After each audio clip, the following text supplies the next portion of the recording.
Hey guys, what is up? It's Dusty here, and welcome back to another crypto video. And today, I am giving you guys an overview of the Ripple v SEC lawsuit. So, for any of you that do not really update themselves daily, in this video, I am basically going to give you guys some dates and some summaries and some understanding of the lawsuit and everything that's about to happen in the near future, so you're updated as much as possible. We have it in text, we have it in an infographic type of fashion. Screenshot the one you like or check Twitter because this might help you out to kind of think about prices in those specific days, because guys, what we have seen before is that every once in a while a lawsuit date like this can reflect in the price, and I want you guys to be alert and potentially have a platform to trade on. If you're wondering what I am trading on, check out Bybit. A link is down below. Right now there are $1,600 worth of bonuses that you can get. You guys know where to find it. All right, a link is down below. Having said that, let's quickly do an overview of the dates, and of course, I'll also give you guys some side info that you need to know. First of all, August 16th, Ripple's response to the SEC's emergency motion for a discovery conference regarding Slack communications and any motion to seal exhibits filed with that motion. So it basically talks about two things. One, Ripple has been potentially hiding communications on the app Slack from the SEC. The SEC put up an emergency motion to the judge that they want those, and they want those to be discovered, they want those to be brought up, and also potentially one of these sides wants to seal the exhibits filed with the motion, which basically means everything in terms of these communications and a lot of the information surrounding it has to be hidden from the public. Now, the SEC put up that motion already. Ripple now has to respond to it, and that their deadline is August 16th for that one. Then the day afterwards, and this was done deliberately, the SEC's response to Ripple's motion for a discovery conference regarding the SEC's improper assertion of the deliberative process privilege and any motion to seal exhibits filed with that motion. Once more, two things. One is that Ripple put up a request that the SEC basically starts talking about why they think that all of the information that they have is privileged. And privileged, in easy words, just basically means the SEC is claiming that the stuff cannot be used in court because, well, the SEC is a government agency, and whatever a government agency says is just protected by some clause, all right, by some line in the law. Now, also the SEC, in this first scenario, Ripple might want to seal it. In this scenario, the SEC might want to seal it because some of these parts are basically confidential, and so they are not to be made public yet until the issue is resolved, as they're basically here finding out in the first part about whether or not these communications should be given over to the SEC. If all of this stuff became public already, then the whole purpose is gone, because it might have to stay behind closed doors because it's not discoverable. And in this specific regard as well, if the SEC wins, then Ripple does not have the right to get those documents, which means they're privileged.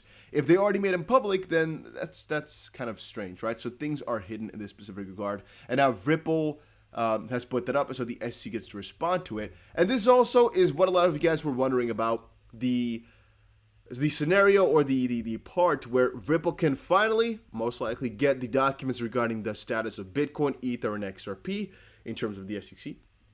As all of that stuff the SEC claimed was privileged. That's basically where things held up. It wasn't because the SEC wasn't handing it over. It was because they weren't handing it over because they said that they should not. They do not have the Ripple doesn't have the right to ask it, basically because it's privileged, so they can keep it for themselves, as they have the right to keep it private. All right. Or at least they don't have the right to keep it private mostly, but they have the right to not make it be able to be used in court. Then August 31st, fact discovery deadline. So yeah, this is the deadline for this phase. And then a couple of weeks later is the phase ending for the expert discovery.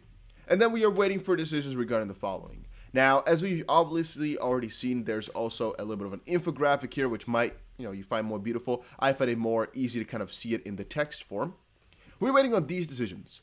First of all, whether the court will hold a telephonic conference to discuss the discovery disputes regarding the deliberative process privilege and Slack communications. I think they will. I think this deliberative process privilege will most likely be discussed in a telephonic hearing, but again, that's to be seen. The Slack communications, I do not know. I also think that maybe they'll both be talked about in one telephonic conference because it is basically about the same thing in some weird form. Then the motion to intervene. John Dean wants to enter inside the Ripple v. SEC lawsuit, but this next part, the SEC's motion to strike Ripple's lack of due process and fair notice affirmative defense, is actually the one that's being upheld right now. Let's say it differently. Right now, there's a discussion about this privilege, and this privilege issue needs to be fixed before the motion to strike can be fixed, and the motion to strike needs to be fixed and basically decided before the motion to intervene can be decided. And then we also have the individual defendant's motion to dismiss the SEC's first amended complaint. But for those ones, like this one and this one also need to be fixed. And so it's interesting, but everything is waiting on like the shortest. Like these three can't be figured out just quite yet. There are more impending things.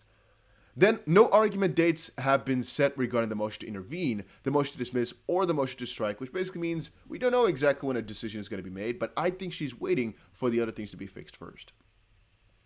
Then, that was it regarding the summary of the lawsuit for right now. That's the most important stuff that you need to hear. Once more, guys, we are trading XRP most likely when there's a settlement made. I'm putting up a full guide over on Patreon, but I've been working on that for weeks right now, doing thousands of calculations, and I'm trying to figure out the best perfect trade for everybody. Then again, it's quite difficult, right? So I'm hoping that I'm going to be able to find it out before we actually get a settlement. I'm not 100% sure, but I'm trying my freaking best. It's not easy, though. Then John Dean posted something interesting. Only 4%. Wow, we might be early. Well, that has a couple of things to say with it. Binance posted that 300 million crypto users as of 2021 means that only 4% of the world's population utilizes the power of crypto. Find out how BUSD is helping to facilitate global crypto adoption. Now, the last part, who cares about BUSD? Nobody. It's about the first part. 300 million crypto users. First of all, that's insane. I thought it was really a lot less. It is really crazy. 300 million people is quite a lot. Especially if you think about how long we've been doing crypto YouTube for, like 4.5, 5 years now.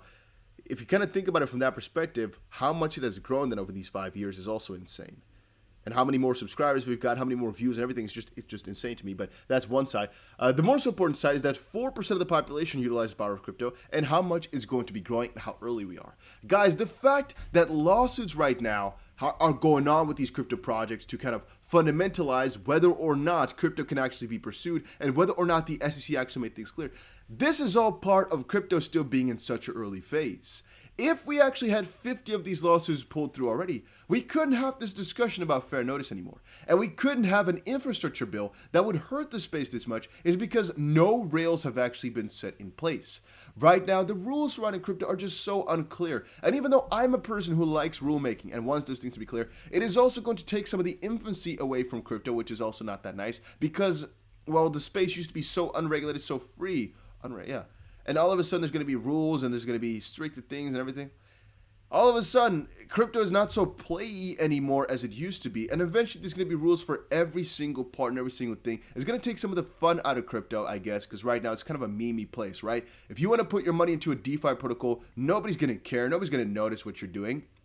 As long as you pay proper tax, no government agency is going to care exactly what you do. But in a couple months' time, all that is going to be changing with Gary Gensler right now coming in for all that hot, juicy money and want to make sure that KYC is properly in place and whatnot. And I just find it from some perspective sad, from another perspective kind of good that is happening. But I guess it's just also the end of an era that I'm kind of noticing is around the corner.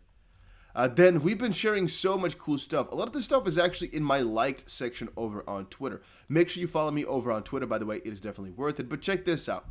The most important thing about XRP is that it is dirt cheap.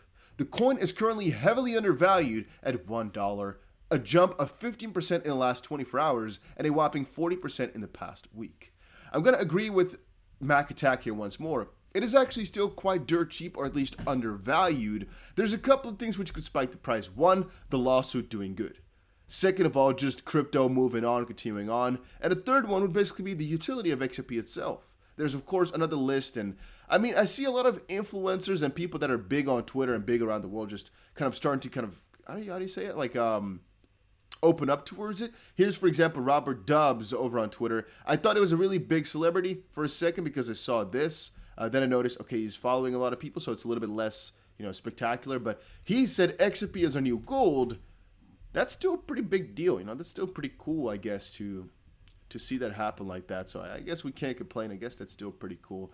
And yeah, I guess things are opening up. Things are looking good for crypto, guys. And I'm pretty excited about the near future, as you guys most likely already know. But yeah, once more, link is down below for a $1,600 bonus worth of Bybit money, I guess. And go check it out. Links down below.